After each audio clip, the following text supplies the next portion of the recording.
साहब आम्बेडकर जी ने कहा था, ऐसा नहीं है कि भारत को पता नहीं था कि लोकतंत्र क्या होता है। एक समय था जब भारत में कई गणतंत्र हुआ करते थे। आदरणीय सभापति जी, हमारे संविधान के निर्माण की प्रक्रिया में हमारी देश की नारी शक्ति ने संविधान को सशक्त करने में बहुत बड़ी भूमिका निभाई थी। संविधान सभा में 15 माननीय महिला सदस्य थी और सक्रिय सदस्य थी। मौलिक चिंतन के आधार पर उन्होंने संविधान सभा की डिबेट को समृद्ध किया था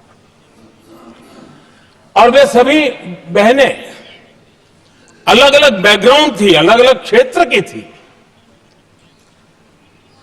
और संविधान में उन्होंने जो जो सुझाव दिए, उन सुझावों का संविधान के निर्माण पर बहुत बड़ा प्रभाव रहा था। और हमारे लिए गर्व की बात है कि दुनिया के कई देश आजाद भी हुए, संविधान भी बने, लोकतंत्र भी चला, लेकिन महिलाओं को अधिकार देने में दशकों बीत गए थे। लेकिन हमारे यहां शुरुआत से ही महिलाओं को वोट का अधिकार संविधान में दिया गया। आदरणीय सभापति जी, जब G20 समिट हुई, उसी भावना को आगे बढ़ाते हुए, क्योंकि संविधान की भावना को लेकर के हम सब जीने वाले लोग हैं, हमने G20 की अध्यक्षता के दरमियान विश्व के सामने विमेन लेड डेवलपमेंट का विचार रखा और विश्व के अंदर विमेन डेवलपमेंट से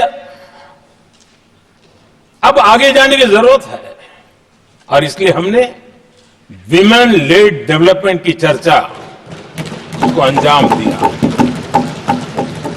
इतना ही नहीं, हम सभी सांसदों ने मिलकर के एक स्वर से नारी शक्ति बंधन अधिनियम पारित करके हमारी महिला शक्ति को भारतीय लोकतंत्र में उनकी भागीदारी सुनिश्चित करने के लिए हम लोगों ने कदम उठाए। आदरणीय सभापति जी, आज हम देख रहे हैं हर बड़ी योजना के सेंटर में महिलाएं होती है और ये जब संविधान के हम 75 वर्ष मना रहे हैं, ये संयोग है और अच्छा संयोग है कि भारत के राष्ट्रपति के पद पर एक आदिवासी महिला विराजमान। ये हमारे संविधान की भावना की एक अभिव्यक्ति भी है।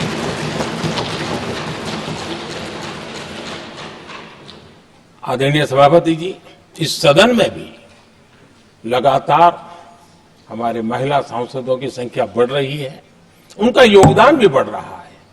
मंत्रिपरिषद में भी उनका योगदान बढ़ रहा है। आज सामाजिक क्षेत्र हो, राजनीतिक क्षेत्र हो, शिक्षा का क्षेत्र हो, खेलकूद का क्षेत्र हो, क्रिएटिव वर्ल्ड की दुनिया हो, जीवन के हर क्षेत्र में महिलाओं का योगदान, महिलाओं का प्रतिनिधित्व देश के लिए गौरव दिलाने वाला रहा है। विज्ञान के क्षेत्र में, खास करके स्पेस टेक्नोलॉजी में उनके योगदान की सराहना हर हिंदुस्तानी बड़े गर्व के साथ कर रहा है और इन सब के सबसे बड़ी प्रेरणा हमारा संविधान है। आदरणीय सभापति जी, अब हमारा देश बहुत तेज गति से विकास कर रहा है। भारत बहुत ही जल्द विश्व की तीसरी बड़ी आर्थिक शक्ति बनने की दिशा में बहुत मजबूत कदम रख रहा है।